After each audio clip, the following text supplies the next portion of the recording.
Hi! Today we have what many consider to be the ultimate evolution of the precision bass. This is the G&L CLF Research L-1000. What does all that mean? Well, G&L is the final company that Leo Fender founded before he died. After more or less inventing, he didn't really invent it, but he popularized and mass-produced the electric bass with the precision bass, and then innovating also with guitars with the Telecaster and the Stratocaster, and then the jazz bass, and building out amplifiers. Leo sold Fender in 1965. He thought he was dying or something, so he figured he'd cash out. He had a non-compete. He didn't die, obviously. After his non-compete, he created a company called CLF Research. That led to working with the Music Man Company, where he developed the revolutionary Stingray bass. That was the first mass-produced active bass on the market with a totally redesigned humbucking pickup. Really set the world on fire. After a few years with Music Man, they had a bit of a falling out, and Leo hooked up with a gentleman named George Fullerton, who he used to work with. We used to work with him at Fender, and they formed G&L Guitars, George and Leo. And it was located on Fender Avenue in Fullerton, California. Who knew? The Fender was definitely related to Leo, but I don't think the Fullerton was related to George. But I digress. And he said about designing. See, it was kind of ironic, I guess, that the company that bears his name, Fender, only can seem to get away with rehashing the same old designs and repackaging and selling and adding on to those, while the guy whose namesake of the company went on and continued to innovate. And this here was more or less his way to go back and perfect the precision bass. I guess he may have been trying that with the Stingray as well. The humbucker and the Stingray is right near the sweet spot of where the P bass split humbucker is a really powerful and a full tonal spectrum type pickup. But it wasn't enough for Leo. He kept tinkering away, and he came up with what is called the magnetic field design. This is an incredible full range pickup. Again, this is going back to where the original P bass, the single coil P bass that Leo designed, had its pickup right about here, right about where these pole pieces are. So he put that there. Yeah, so he also made the L-2000, which had two of the humbuckers. The CLF Research, what is different? So G&L is kind of doing the modified reissue type thing, kind of like what Fender was doing with some of their basses, if you saw my review of the 60s road-worn jazz bass there. They're taking the general idea, they're calling it the CLF Research Series, which is meant to harken back to Leo's first company out of Fender. And it's meant to be just like the original styles, but with some modern updates. So, the first thing that they did was they made the body a little bit thinner. The old bodies were a little bit heavier and whatnot. But this is an ash model. The originals came in ash, mahogany, and poplar. The mahogany ones were known as hogs, which was nice. This here, again, is the L-1000. This nickname is the Wunkay, or the L1K, but the 1K, W-N-K-A-Y, is the affectionate name of this, and you can see people talking about their early 80s 1K hogs, which had a different tonal feature. But anyways, I digress. So in the 90s, they had actually slimmed down the body a little bit, and that's what this is. This is a 90s L-1000 body, as opposed to the original style. The next thing they did was the necks on the original L-1000s were infamous for going ski jump. And basically, it's worse than warping. Down here, it would kick up. So it looks like a physical ski jump, and really, really hard to repair. You can try planing it down and whatnot, but the necks were really unstable. If you see an L-1000 for sale, vintage, used for a cheap price, and they don't disclose that the neck is ski jump, it probably is.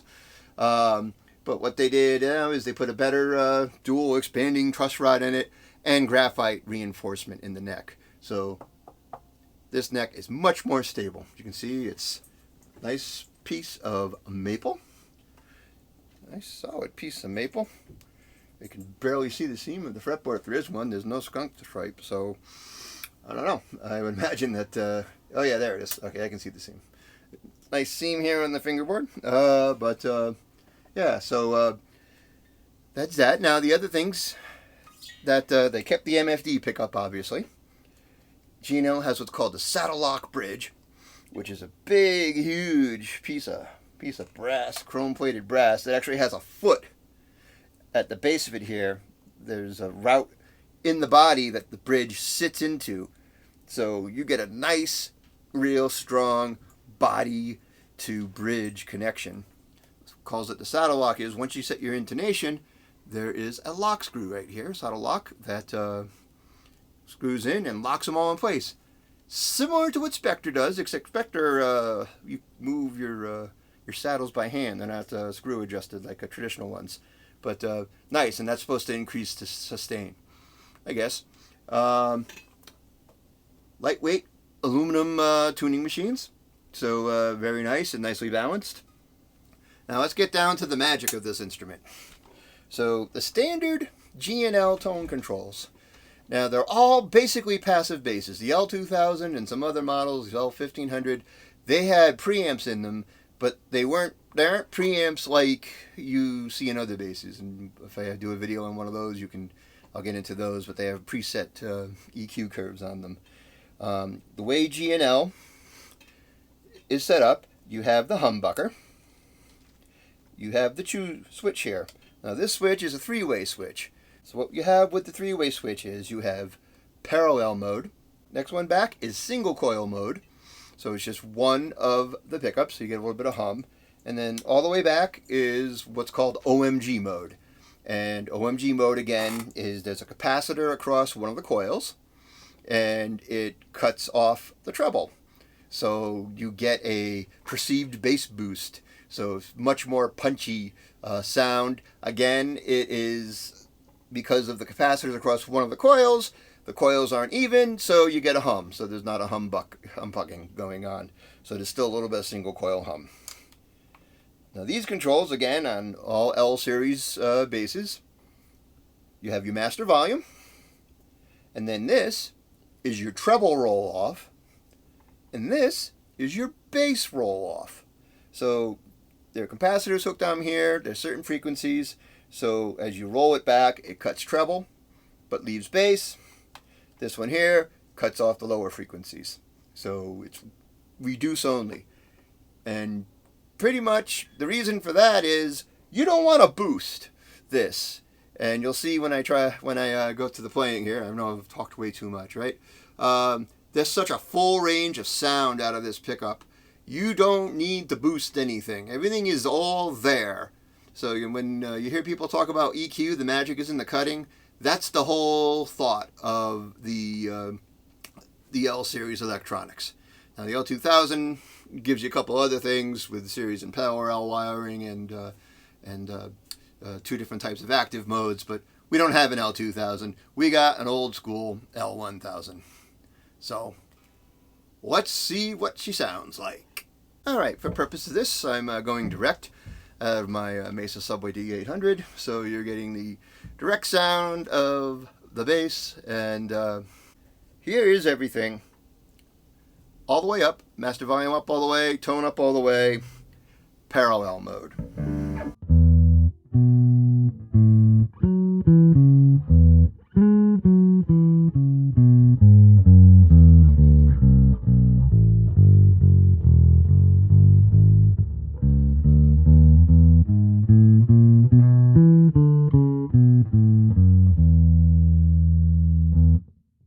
Okay, now single coil mode.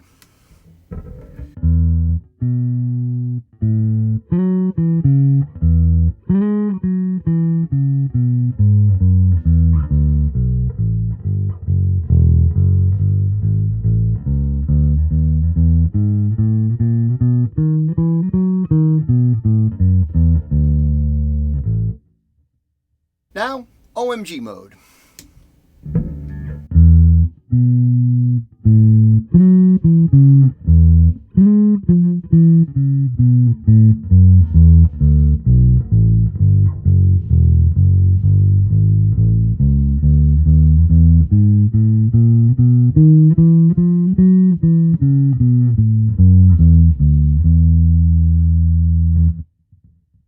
Oh my God.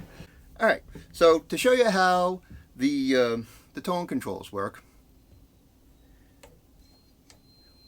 we're going to roll everything off. So here we are going to go through each cycle with treble and bass totally off.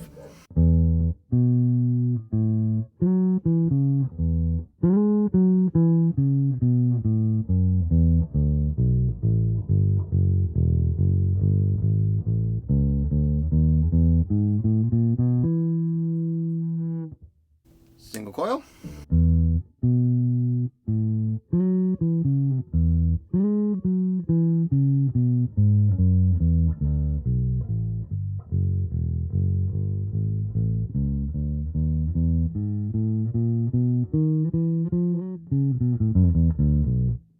And OMG.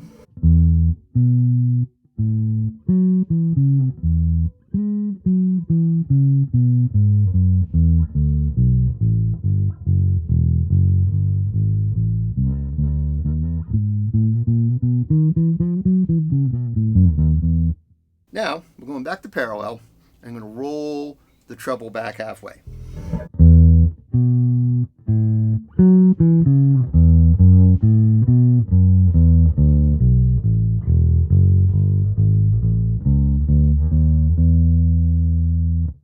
Haha, mixed it up, fooled you.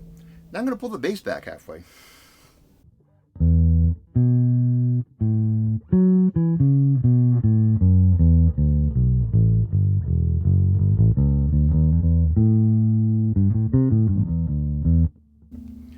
Single coil.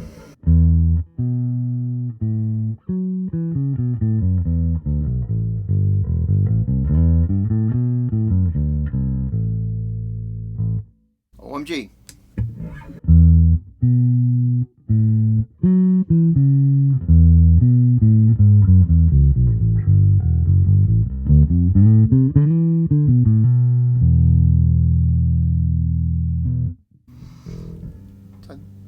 Guessing you can get an idea there of the tonal flexibility. So here's parallel, bass all the way up, treble all the way down.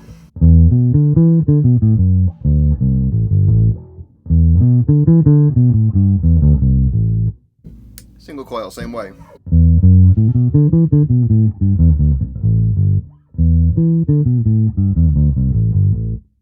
And OMG.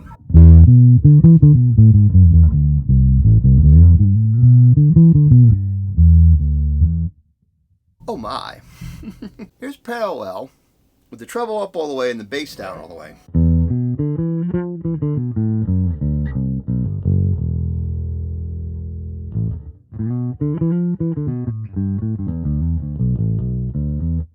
Now I don't want to hate on P basses, but that sounds kind of P bassy, huh? Let's pull some of the bass back in here.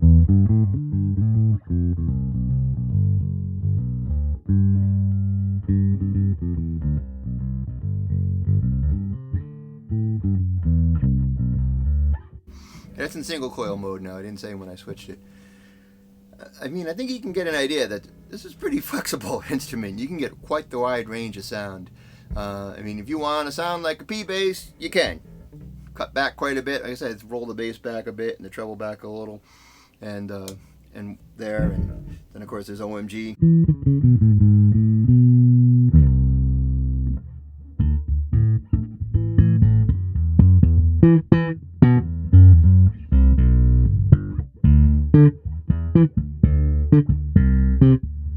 Some crappy slapping for you that hate slapping. So, at the end of the day, what do you got here? You have a beautiful ash body, maple neck, and you got a bass that can do just a little about anything. If you're just looking for, like, meat and potatoes bass, you can do a whole lot worse than a G&L L-1000. They're aren't as common, and I really don't know why they haven't taken off and been more popular, just because of the tones that you can get out of it, how flexible it is, how you can get a P bass tone without even trying. Well, you know, you do have to twiddle a couple knobs and cut back stuff, so maybe that's why the P bass is still what it is, because, you know, a P bass you just pick up and go. You don't have to twiddle as much. But really, the G&L L-1000, you won't be disappointed you check one of these babies out. And they're relatively light, too. I think this one's just under 9 pounds. I didn't weigh it, but it's not very heavy. So let me know what you think in the comments. Are you a G&L guy or gal? Do you think this is the ultimate P bass? I know that's what Leo was going for. Like I said, he was continuing innovating and trying to push things, and Fender was still putting out another version of the P bass, or the jazz bass. Oh yeah, one of the difference. 6-bolt neck. This sucker ain't going anywhere. The original had a 3-bolt neck with a tilt adjustment, so that's another nod. So like I said, it's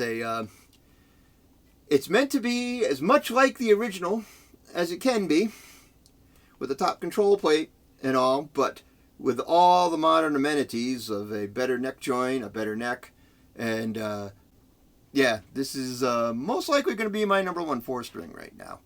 But go ahead, if you get a chance to check one out, do it. G&L L-1000 CLF Research. So if you like what you see, subscribe. Check out my playlist of other review videos. I got some more stuff coming on, and yeah, like, comment, and subscribe, and have a great day.